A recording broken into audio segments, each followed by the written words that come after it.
Thermodynamics کا دوسرا قانون ہمیں یہ بتاتا ہے کہ کائنات کی انٹروپی ہر وقت بڑھ رہی ہے اور اس کی تبدیلی برابر ہے صفر یا اس سے زیادہ کی، یعنی delta S you is greater than اور ایکولز ٹو زیرو۔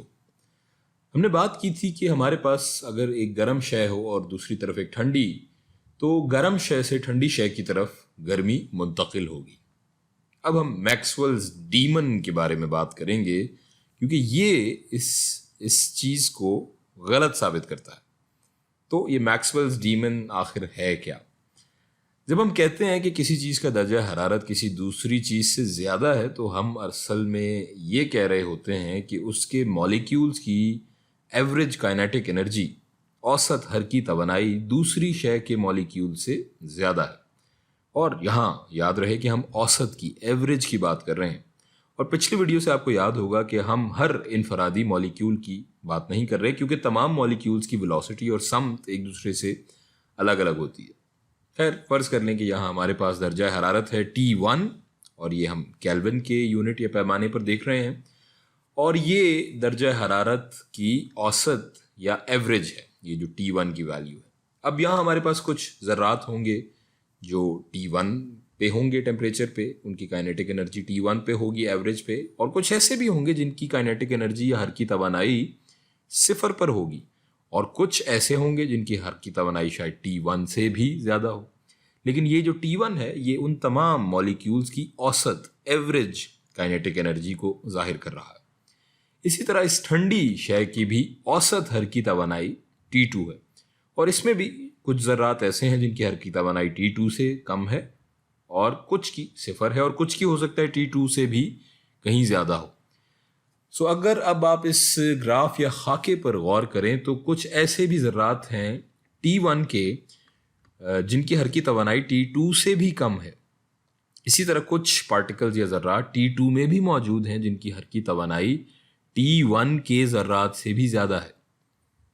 اگر اب ہم میکسویلز ڈیمن کے کانسیپٹ پر واپس آئیں،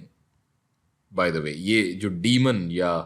اردو میں ہم کہہ لیں کوئی بلا جس کا ذکر ہم یہاں کر رہے ہیں، اس کا ذکر میکسویل نے ہرگز نہیں کیا تھا، لیکن بعد میں لوگوں نے اسے اس نام سے پکارنا شروع کر دیا، اس کانسیپٹ کو، شاید اس کانسیپٹ کی شرارتی فطرت کی وجہ سے۔ خیر، میکسویل کے مطابق اگر ان سسٹمز کے درمیان یہ ڈیمن یا یہ بلا موجود ہے، یا کہہ لیں کہ یہ ایک دیو ہے جو موجود ہے،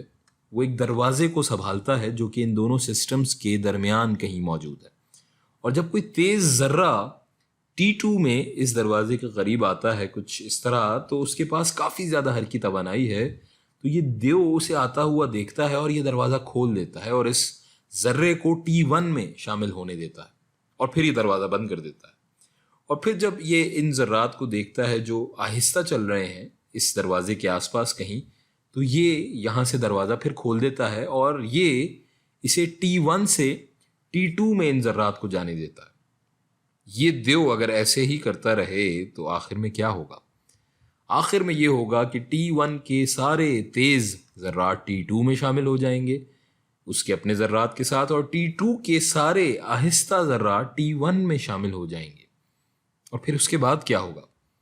یہ یہاں گرم شے تھی اور یہ یہاں ٹھنڈی، اور تھرموڈائنامکس کے قانون کے مطابق ان کے درجہ حرارت برابر ہو جانے چاہیے تھے، لیکن اس ڈیمن یا دیو کی اس شرارت کی وجہ سے یا اس حرکت کی وجہ سے جو ہم نے ابھی بات کی، جس نے گرم چیز کو اور گرم کر دیا اور ٹھنڈی چیز کو مزید ٹھنڈا کر دیا، اب حرکی توانائی اور زیادہ اور یہاں حرکی توانائی کچھ اور کم ہو جائے گی اس طرح سے۔ ایک طرح سے اس ڈیمن نے تھرموڈائنامکس کے دوسرے قانون کی خلاف ورزی کر دی، اور شاید اسی لیے ہم اس کو ڈیمن کہتے ہیں اس مثال کے مطابق۔ اور اس کانسیپٹ کو لے کر کافی سالوں تک سے ایک بحث چلتی رہی، جو کہ ایک طرح سے ابھی تک بھی چلتی آ رہی ہے، کیا یہ صحیح ہے بھی یا نہیں۔ فرض کر لیتے ہیں ہم کہ یہ جو ڈیمن یا جو دیو ہے یہ کوئی شخص ہے جو کہ اپنی مرضی کے مطابق جب چاہے یہ دروازہ کھولتا ہے اور بند کرتا ہے، لیکن ایسا کرنے کے لیے اسے یہ پتہ ہونا لازمی ہے کہ ان ذرات کا مقام یا ان کی پوزیشن کسی بھی مخصوص وقت یا لمحے یا لحظے پر کیا ہے۔ اور ہم چونکہ یہاں یہ گیندے نہیں اور یہ بہت ہی چھوٹے چھوٹے مالیکیولز یا ذرات ہیں، یہ پارٹیکلز، اور انہیں دیکھنے کے لیے بھی ہمیں خوردبین کی مائکروسکوپ کی ضرورت پڑے گی. سو ان سب کا ہی پتہ رکھنا ہوگا، اور وہ بھی ہر وقت، ہر لحظہ، ہر ایک سیکنڈ کے 1000ویں حصے تک آپ سمجھ لیں کہ اس کا پتہ رکھنا ہوگا. اور یہ کرنا ظاہر ہے کسی سپر کمپیوٹر کے لیے بھی بہت مشکل کام ہے. سو یہ ایک طرح کا ایک تھاٹ ایکسپیریمنٹ تھا دراصل میکسویل کا، چیزوں کو مزید گہرائی میں سمجھنے کا اور انٹروپی کے کانسیپٹ کو مزید کھنگالنے کا، کہ اگر چیزیں ڈس آرڈر یا بے ترتیب ہوتی چلی جائیں تو اس کا ورسٹ کیس سیناریو، اس کا بدترین آؤٹ کم یا اس کا بدترین شاخسانہ کیا ہو سکتا ہے تھرمو ڈائنامکس کی دنیا میں.